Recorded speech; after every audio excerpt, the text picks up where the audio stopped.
Bonjour à tous et bienvenue pour cette nouvelle vidéo sur Capital Auto. Aujourd'hui nous allons visiter une usine, non pas de fabrication de voitures comme vous avez pu le voir, mais une usine de déconstruction. Nous sommes chez Indra et nous avons rendez-vous avec Olivier Godot qui va nous faire visiter, montrer l'acheminement et la déconstruction d'une voiture électrique. Olivier Godot, bonjour, merci de nous accueillir ici. Alors vous êtes directeur de l'ingénierie chez Indra. On est ici dans un centre où sont déconstruites en fait les voitures. Ça représente à peu près combien de voitures par année? Bon, chaque année, nous accueillons et dépolions et déconstruisons autour de 5000 véhicules. C'est des véhicules de plusieurs origines, des véhicules accidentés, des véhicules dont les derniers détenteurs étaient des particuliers ou des professionnels. D'accord. Et justement, un véhicule, on en a un là juste un derrière nous, donc c'est un Kangoo électrique. Donc ça, c'est quelque chose d'un peu particulier parce que dans une voiture électrique, il y a forcément une batterie. Alors, est-ce que vous pouvez nous expliquer quelles sont les différentes étapes pour justement, quand un véhicule accidenté arrive ici, notamment électrique? Avant que finalement le véhicule ne rejoigne le processus habituel, un classique en fait, de traitement d'un véhicule thermique, ça sera vraiment la première étape. C'est une étape de mise en sécurité du véhicule électrique. L'idée, c'est bel et bien, je veux dire, tout de suite, dès la réception du véhicule, d'identifier si oui ou non il y a un risque en fait, lié en fait, à l'électrification du véhicule. La première des choses qui va être faite, c'est justement de mettre le véhicule en sécurité et ensuite d'extraire la batterie. Sur un véhicule électrique, vous avez plusieurs centaines de volts en fait, d'électricité.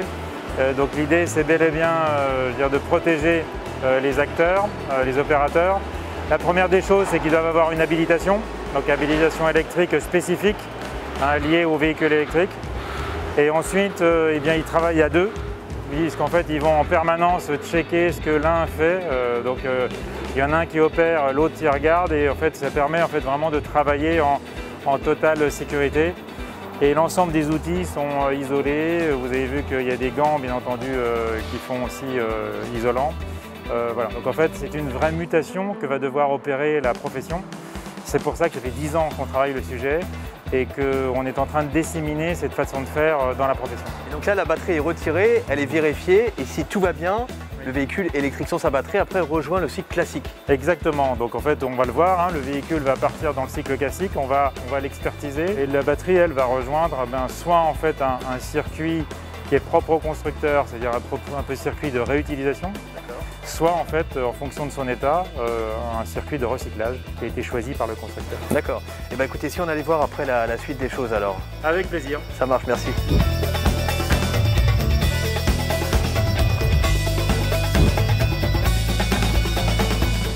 Olivier, là c'est la première étape, c'est ça? En quoi ça consiste cette première étape? Tous les véhicules vont systématiquement passer ici et c'est ce qu'on appelle l'expertise.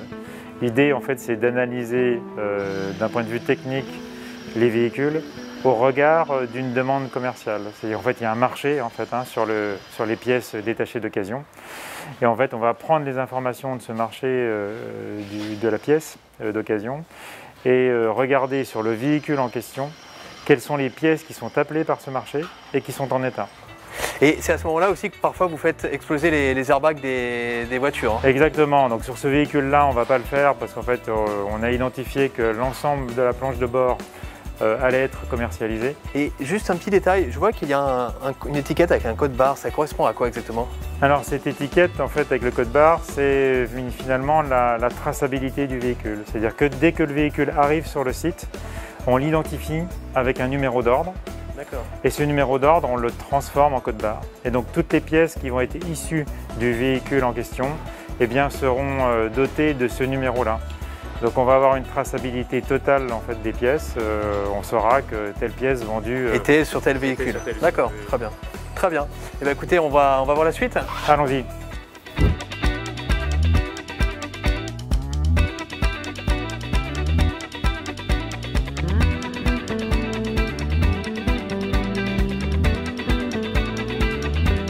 Olivier, alors, nouvelle étape là, on a fini les vérifications, ça a duré quoi à peu près ça dure une vingtaine de minutes?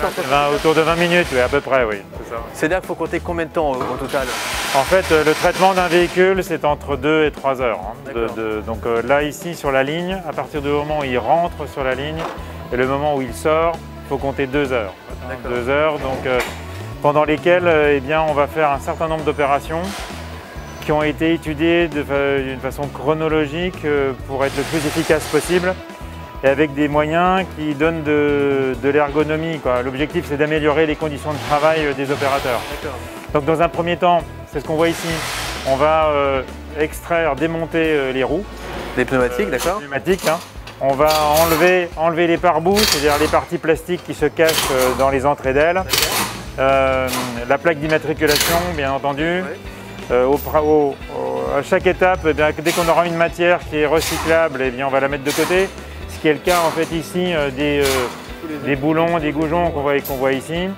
En total, sur l'ensemble des 6 étapes que nous allons voir ensemble, eh bien, c'est à peu près 35 à 40% de la masse du véhicule qui vont être extraits. C'est-à-dire un véhicule qui fait en moyenne maintenant 1 tonne 150, 1 tonne 2, eh bien, on va aller extraire jusqu'à 400-500 kg. D'accord. Donc, pour principalement produire des pièces détachées d'occasion et également quelques matières qu'on a ciblées et qu'on va travailler en recyclage. Et on va découvrir lesquelles. Et je vois justement les pneus sur ce Kangoo, les pneus sont comme neufs, de toute façon même qu'ils sont neufs. Et vous en faites quoi quand c'est ça? Vous les recyclez, vous les revendez? Alors il y a plusieurs pistes. La première, c'est bien entendu sur les pneumatiques qui sont en état. Alors ils peuvent paraître en état comme ça, mais après démontage, on va encore les vérifier. Je crois que la notion de contrôle est vraiment très importante. On a un premier contrôle au niveau de l'expertise, deuxième contrôle ici au niveau de l'extraction de la pièce, et un dernier contrôle au moment de la mise en rayon en magasin, avant expédition chez le client. Donc si le pneu est en bon état, il est revendu. S'il est en bon état, il est revendu. Si par contre on s'aperçoit qu'il est usé, abîmé sur le flanc, etc., à ce moment-là, il partira au recyclage. Au recyclage, d'accord, très bien. Et donc on va voir la prochaine étape? Allons-y. Apparemment on enlève le capot. Oui, là on va s'occuper des ouvrants dans le jargon automobile, donc ce sont le capot, ce sont également les portes latérales, avant, droit et gauche, et puis éventuellement donc, des portes coulissantes arrière sur ce véhicule-là si elles sont en état. Ce qui n'est pas le cas de celui-ci en l'occurrence.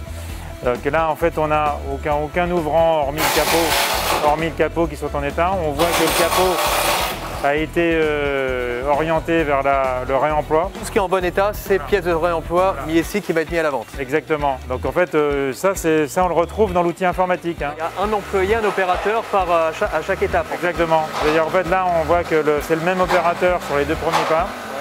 Parce qu'en fait, on a un temps de travail qui est de l'ordre de 20 minutes, mais qu'on a réparti sur 2 pas parce qu'il y a beaucoup de choses à enlever, des choses très volumineuses, telles que les roues, les ouvrants, etc. Et puis ensuite, eh bien, on aura un opérateur par pas. Donc là, la voiture arrive. Quelle est la prochaine étape? Là, on est à l'étape de dépollution. Donc sur un véhicule électrique, bien entendu, la dépollution est moins importante puisqu'il n'y a pas de carburant. Oui, bien sûr. Et les quantités d'huile et d'autres fluides sont moins importantes, mais il y a quand même une dépollution à faire. Et c'est ce qui va être fait donc, au niveau du liquide de refroidissement, au niveau du liquide de frein, au niveau en fait, des huiles. Il y a un réducteur. Le moteur électrique, il y a un réducteur, il y a une boîte de vitesse, donc on va aussi récupérer en fait. Le véhicule est vidé de tous ses fluides. Voilà, on va extraire l'ensemble des fluides séparément, bien entendu, et les envoyer en fait par des canalisations directement à 60 mètres d'ici dans des cuves. Donc on va stocker séparément les différents fluides, qui seront ensuite soit recyclés, régénérés, soit valorisés sous forme d'énergie en fonction de la qualité du fluide. D'accord. Ici, vous avez combien de véhicules électriques qui passent à peu près chaque année en moyenne? Ça commence quelques centaines. Alors Olivier, là, on a passé quelques étapes, donc ils ont tiré les phares, le pare-choc, et là on se retrouve avec la voiture qui va être, vous disiez, retournée, c'est ça? Oui, l'idée c'est d'extraire le moteur, l'ensemble en fait, train avant roulant en fait. Donc ce qu'on appelle aussi groupe motopropulseur. Et donc on a développé ce type d'outil en fait qui est un retourneur. C'est un bras hydraulique qui passe à l'intérieur du véhicule, qui va permettre en fait, de mettre le véhicule sur le côté et d'avoir un bon accès en fait, à tout le sous-caisse. Ainsi de pouvoir dévisser ou couper toutes les fixations qu'il peut y avoir entre ce groupe motopropulseur et puis la caisse. Une fois qu'on aura coupé ou dévissé toutes les fixations mécaniques et électriques, et bien à ce moment-là, en fait, on remettra le véhicule en position normale et on libérera en fait les 2 tiges d'amortisseur pour ensuite complètement récupérer le groupe motopropulseur sur une palette rétention. Bon, Olivier, ça y est, il n'y a plus le moteur. Maintenant, on arrive sur la dernière étape. Alors, c'est ça, et en quoi ça consiste? Ouais, sur le véhicule, c'est vraiment la dernière étape. Donc là, on va extraire la planche de bord. D'accord. Donc soit bien entendu elle part en réemploi complètement, ce qui est le cas sur celle-ci en fait. Il y a une demande qui est liée en fait à une réutilisation complète. Donc là on va la démonter proprement, bien entendu, le module complet. Donc habituellement en fait quand la planche n'est pas complètement réutilisée, on l'écarte simplement de la tôle qui fait la liaison avec le compartiment moteur et on vient extraire le câblage qui est derrière. Puisqu'en fait le câblage, il y a une dizaine de kilos de câbles par voiture. Ah, une dizaine de kilos de câbles par voiture. Oui. Et donc l'idée c'est bien entendu d'aller chercher le maximum de câblage avant le broyage. Et au final, on a vu les différentes étapes, donc on voit la voiture qui est quand même bien désossée, on ne reconnaît plus trop notre Kangoo. On a un taux à peu près de recyclage jusqu'à combien de pourcentage à peu près sur, Globalement, ce qu'on peut dire, c'est qu'en moyenne, nous dépassons les 95%, c'est-à-dire le site que vous avez visité aujourd'hui. Quand on combine le travail qui est fait ici et le travail qui est fait par un partenaire broyeur sur la carcasse telle qu'elle va partir chez lui, eh bien, on est à plus entre 97 et 98%. Sachant que la norme est fixée à 95, vous devez respecter les 95. La norme, effectivement, est fixée à 95. Donc en fait, ce qui permet d'atteindre ces 95, enfin ces 97 ou 98%, c'est bien entendu tout le réemploi que nous faisons sur les pièces détachées d'occasion, ça c'est clair, puisqu'en fait on transforme grosso modo 30% de la masse en, fait, en pièces de réemploi. Et puis ce sont les différentes matières qu'on est allé chercher tout le long en fait, du démontage. C'est-à-dire on a vu les pneumatiques, on a vu des plastiques, on extrait une grosse dizaine, 15 kg de matière plastique par voiture. On a vu certains aluminiums, certains métaux ferreux, déjà de la ferraille qu'on extrait directement en fait, et qui va partir directement en recyclage sans passer par l'étape de broyage. Donc bon voilà, différents métaux. Mais ça, est-ce que c'est des étapes qui doivent être prises lors de la conception de la voiture par les constructeurs ou pas? Alors l'idée bien entendu, et depuis maintenant en fait, une bonne dizaine d'années, il y a une notion d'homologation de recyclage qui est apparue, c'est-à-dire qu'en fait le metteur en marché doit, avant de commercialiser son véhicule, eh bien, démontrer la recyclabilité de son produit. Donc ça c'est fait effectivement par les différents constructeurs, soit de façon on va dire très bibliographique, en fait en faisant une analyse de données sous un tableur, soit en fait de façon pratique. Et donc nous ici, ce travail-là, nous le faisons pour quelques constructeurs ou équipementiers automobiles qui souhaitent analyser, étudier la démontabilité et la recyclabilité de leurs produits. Les voitures, avant d'arriver sur le commerce, viennent ici pour voir s'il est simple de les démonter. Et ça, c'est vraiment une démarche qui est très vertueuse, puisqu'en fait, elle permet vraiment de travailler l'amélioration continue et d'un modèle sur l'autre, d'un modèle de 2000 en passant, enfin de 2020 en passant à un modèle qui sera peut-être étudié en 2025, 26 ou 27, et bien d'avoir cette démarche d'amélioration continue qui fait qu'en fait le produit sera encore plus facilement recyclable, démontable dans 6 ans qu'il ne l'est aujourd'hui. Et ça, les constructeurs ne sont pas obligés de le faire, c'est le côté pratique de voilà, passer des... Non, ils ne sont pas obligés de le faire, simplement quand ils passent l'homologation, il y a un volet recyclage. Et cette recyclabilité peut être démontrée soit de façon très pratique, ce qui est fait par deux constructeurs avec nous, ou de façon... seulement 2 constructeurs qui vous passent les voitures pour voir, d'accord, ce qui fait quand même pas beaucoup aujourd'hui. Exactement, mais alors peut-être que certains le font par eux-mêmes et essayent de le démontrer aux pratiques par eux-mêmes.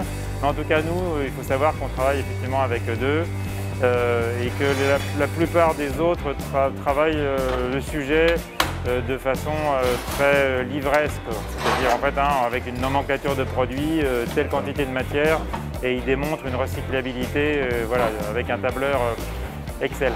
Très bien. Eh bien Olivier, merci beaucoup, c'était vraiment très intéressant et on va laisser terminer le désossage de cette voiture. Ah, c'est un peu triste à voir.